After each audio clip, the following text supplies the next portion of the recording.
Hello, comic book junkies. It's the Frog Queen here, and today I'm coming at you with another edition of what I'm currently reading. As I realize that it's already mid-November and I haven't put one out this month, so let's remedy that, shall we? What am I currently reading? Okay, well, meant to make this video yesterday, but we had the Canadian Holiday Remembrance Day on Monday, and a lot of the local comic shops didn't get their comics on time. So the one that I usually go to didn't have our subscriptions out yet. They were still all packed away in delivery boxes. So I got to go just get those just a second ago and pop back home. I only live like a couple blocks away, which is nice. So what I got this week was Reaver, of course. That's Reaver number 5 from Justin Jordan. Those beautiful Becky Cloonan covers. Oof. And I got Hit Girl, the India, with Peter Milligan, of course, and Allison Sampson. Gotta love it. I'm really enjoying this, and this is the second issue in their story, of the India story. Issue 10 for the whole new Hit Girl series. But it's really interesting. Basically, you've got Peter Milligan telling this interesting story where Hit Girl is basically sees all these... Do you remember that movie called $1 Million Slumdog Millionaire? Yeah. It's kind of taking a play from that book. Or that movie, rather. Is it a book? It's probably based on a book. I don't know. Everybody knows that, if you've seen that movie, that India had kind of like a crime syndicate where they would take orphans or homeless children and disable them in some way to make them look more appealing for panhandling. So that happens in this story, and Hit Girl kind of becomes like the defender of these street kids who are permanently injured and disfigured and forced to panhandle for these very scary mobsters. So that's part of it. The other part of it is these same mobsters are also harassing the third gender of India, which right now the word escapes me suddenly, but the third gender in India used to be known as like a revered gender, right? So they were mostly men living as women.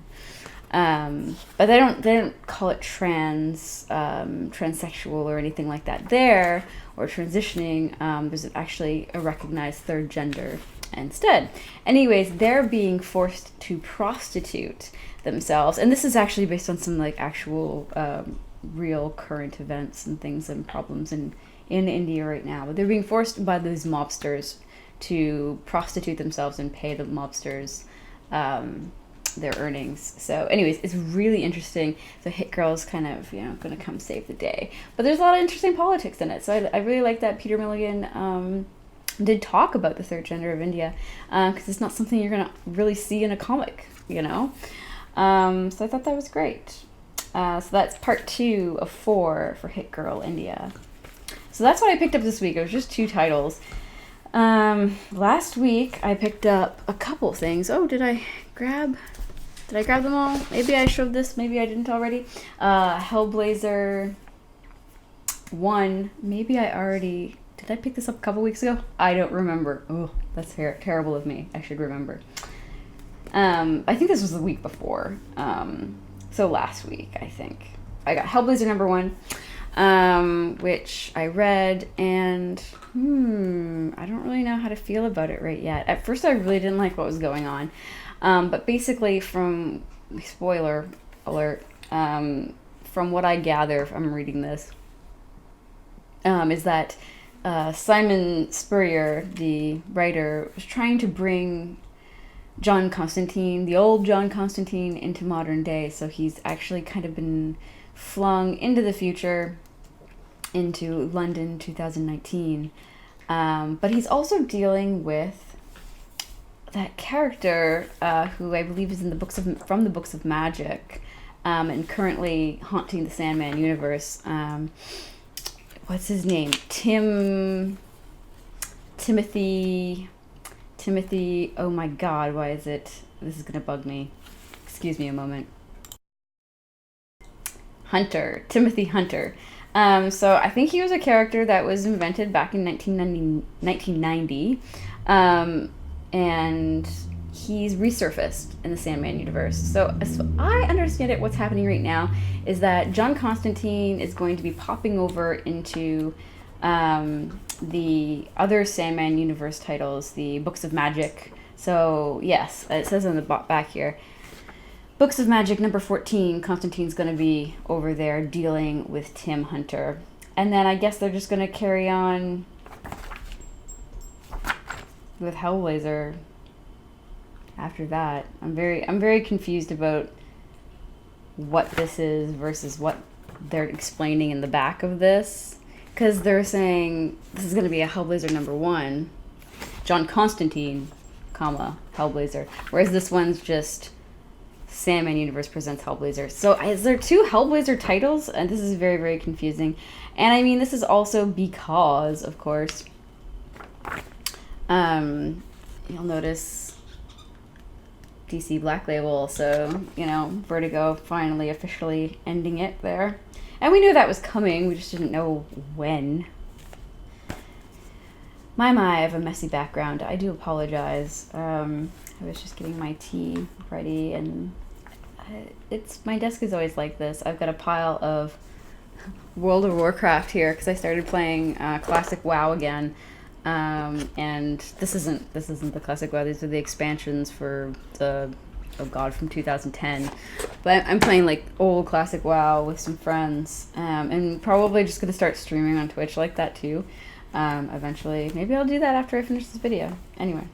And then, of course, I've been reading Sonata, which is getting super, super cool. I love the interdimensional travel.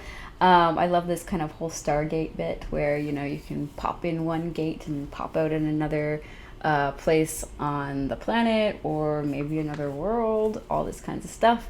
And it's this really interesting love story in a sense because these 2 characters, Sonata herself and Payu, it's P-A-U, Payu, don't know if we're saying that right, but he's kind of a dick, and it makes for fun storytelling because they get stranded together for a bit on the other side of the planet accidentally by going through this portal gate, if you will, and they're from opposite teams, which is cool. So it's kind of like that, love story without really being a love story. They did kiss already, but they also kind of don't get along. They don't have the same politics, right?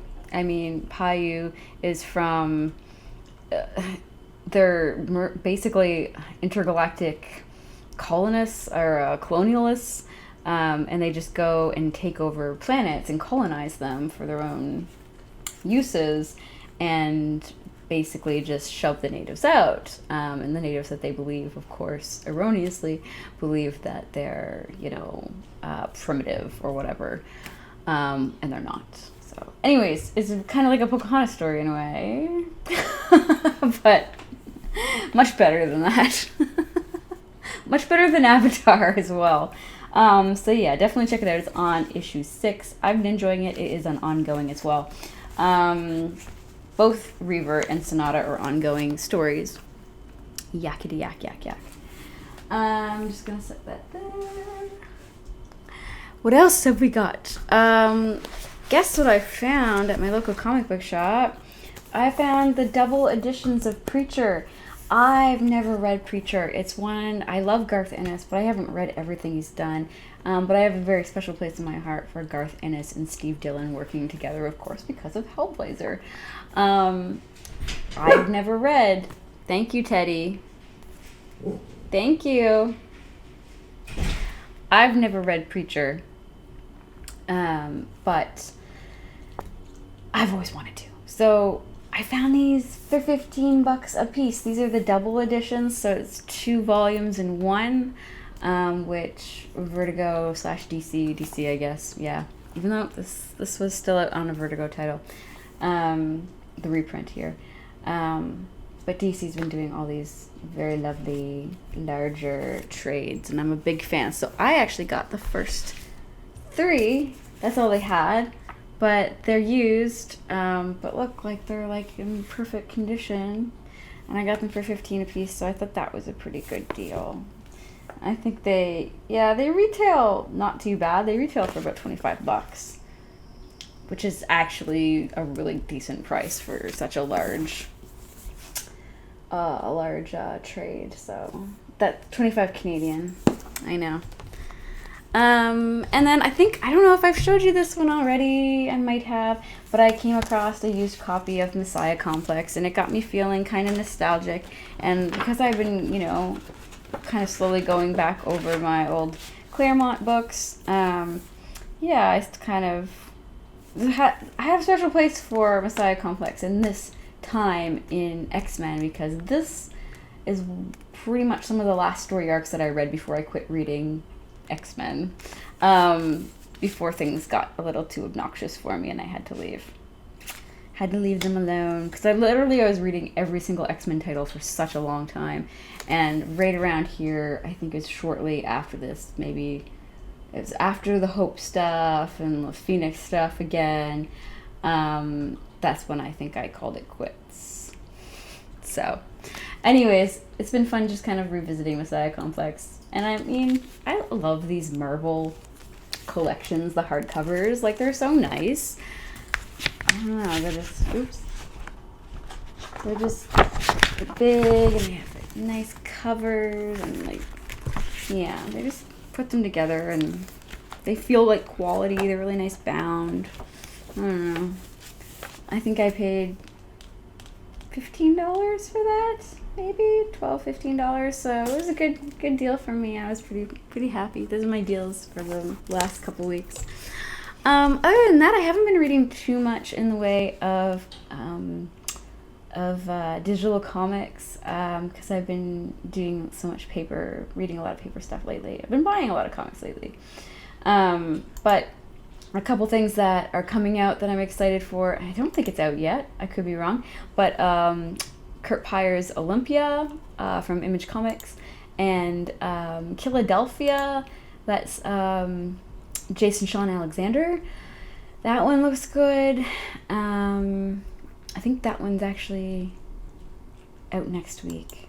And I'm still reading Sea of Stars because it's cute and adorable and fun, and it's kind of childish, but it's super pretty, and I've just been enjoying it. So Sea of Stars still also on the radar, although I've been reading that one digitally. Yeah, I kind of let go of the Buffy stuff. I was reading up to, I think, issue 7 and the Boom World, but it's just so stupid. I think I ranted about this already. Did I rant about it? If I didn't, I can make another rant, but you can always check out thefrogqueen.com, because I believe there's a huge article I wrote about ranting about Buffy and the new Buffy series and why I don't like it. So anyways, folks, I think that's all there is for me today. Please check out my website. Give me a thumbs up if you liked the video, or even if you didn't, whatever, say so in the comments. What kind of books are you reading? What kind of books do you think I'm missing out on? I mean, there's so much out there, and lately I've kind of scaled back, just because I want to read some older books, so I kind of scaled back on the new stuff. But yeah, leave me a comment, and until next time, read something good.